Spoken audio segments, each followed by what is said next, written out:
Hello everyone, I am Shais Kansari and this is question number 5 of exercise 8.1 and class 6th.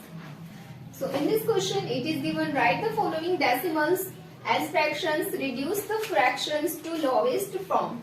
तो इस question में बोला गया है कि यहाँ पर जो हमें डेसिमल के नंबर्स दे रखे हैं उनको हमें फ्रैक्शंस में कन्वर्ट करना है एंड ऑल्सो उन्हें हमें लोवेस्ट फॉर्म में भी बदलना है।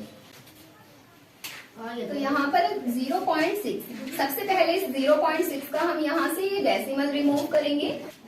तो जब भी किसी भी डेसिमल के नंबर का फ्रैक्शन में कन्वर्शन होता है तो सबसे पहले उसका डेसिमल रिमूव होता है एंड जब भी इसका डेसिमल रिमूव होता है ना तो यहाँ पर डिनोमिनेटर में 1 को ले लेते हैं। तो जब हम यहाँ से इसको 1 को ले लेंगे एंड आगे हमारे पास डेसिमल के आगे ओनली 1 ही डिजिट है, तो जितने भी इस डेसिमल के राइट हैंड साइड में डिजिट्स होते हैं इतने हमें डिनोमिनेटर में 0 लेने होते हैं। तो अगर यहाँ पर ओनली 1 डिजिट है तो हम यहाँ पर ओनली 1 0 को ही लेंगे। तो जब इसका यहाँ से डेसिमल रिमूव हो जाएगा तो ये फ्रैक्शन बन जाएगी 6/10। तो क्वेश्चन में हमसे इसको लोवेस्ट फॉर्म में भी कन्वर्ट करने के लिए बोला गया है। तो इसमें 6/10 को जब हम इसकी लोवेस्ट फॉर्म में बनाएंगे तो इन दोनों ही नंबर्स को हम यहाँ पर 2 से डिवाइड कर देंगे, बिकॉज 2 3 6 एंड 2 5 10। तो इसका जो आंसर होगा वो होगा 3/5। एंड नेक्स्ट है हमारे पास 2.5। अब इसका 2.5 का जब हम ये डेसिमल रिमूव करेंगे तो डेसिमल रिमूव करने के बाद यहाँ पर 25 होगा एंड डेसिमल के राइट हैंड साइड में ओनली 1 डिजिट है।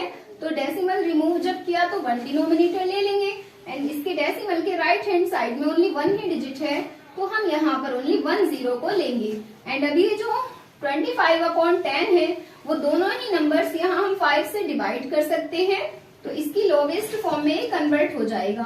तो ये बन जाएगी 5 5 25 एंड 5 2 10। तो यहाँ पर इसका आंसर आ चुका है। एंड अब आते हैं नेक्स्ट ऑप्शन की तरफ। जो नेक्स्ट ऑप्शन है वो है 1.0। तो 1.0 का जब ये डेसिमल रिमूव होगा तो इसमें यहाँ पर डिनोमिनेटर में तो 1 को ले लेंगे एंड आगे हमारे पास इसमें ओनली 1 ही 0 है, मतलब 1 ही डिजिट है, तो 1 0 को डिनोमिनेटर में ले लेंगे। एंड अब ये फ्रैक्शन हमारे पास बन चुकी है 10/10। अब इन दोनों ही 10 को हम डायरेक्ट 10 से ही डिवाइड करेंगे, तो ये बन जाएगा 1/1। तो 1/1 जो होता है वो ओनली 1 होता है, क्योंकि डिनोमिनेटर में जब भी 1 आता है तो उसको हम शो ऑफ नहीं करते। एंड आगे है 3.8। इसमें से भी हम जब इसको डेसिमल को रिमूव करेंगे तो ये बचेगा ओनली 38 एंड अपॉन में इसके यहाँ पर 1 के आगे 0 कितने लगाएं, तो यहाँ पर हमें ओनली 1 ही 0 लगाना होगा, क्योंकि यहाँ पर डेसिमल के राइट हैंड साइड में ओनली 1 ही डिजिट है एंड अब ये दोनों के दोनों इवन नंबर्स हैं तो ये 2 से डिवाइड हो सकते हैं। तो जब 38 को 2 से डिवाइड करेंगे वो बन जाएगा 19 एंड ये बन जाएगा 5।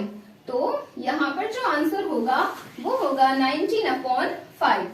एंड अब है हमारे पास इस क्वेश्चन में 13.7। तो 13.7 का जब डेसिमल रिमूव किया जाएगा तो वो बनेगा 137 एंड अपॉन में जाएगा यहाँ पर ओनली 10, क्योंकि यहाँ पर डेसिमल के जस्ट आफ्टर में ओनली 1 ही डिजिट है, तो डिनोमिनेटर में ओनली 1 ही 0 लेंगे।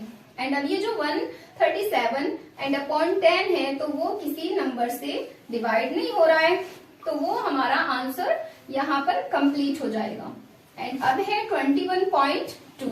जब इस 21.2 के डेसिमल को रिमूव करेंगे तो वो बनेगा 212 एंड अपॉन में यहाँ पर आ जाएगा 10। एंड अब ये जो दोनों के दोनों नंबर्स हैं वो इवन है, तो इनको हम 2 से डिवाइड कर देंगे, तो ये बनेगा 2 5 10 एंड 2 1 2 एंड 0 2 6 12। तो जब इसको 2 से डिवाइड किया तो वो बन चुका है 106/5। एंड अब ये जो दोनों नंबर्स हमें मिले हैं वो ऐसे नंबर्स हैं जो दोनों किसी भी सेम नंबर से डिवाइड नहीं हो सकते। तो यहाँ पर अब एक लास्ट का हमारे पास ये क्वेश्चन बाकी बचा है, तो ये है 6.4। 6.4 का जब डेसिमल रिमूव होगा तो वो बन जाएगा 64/10।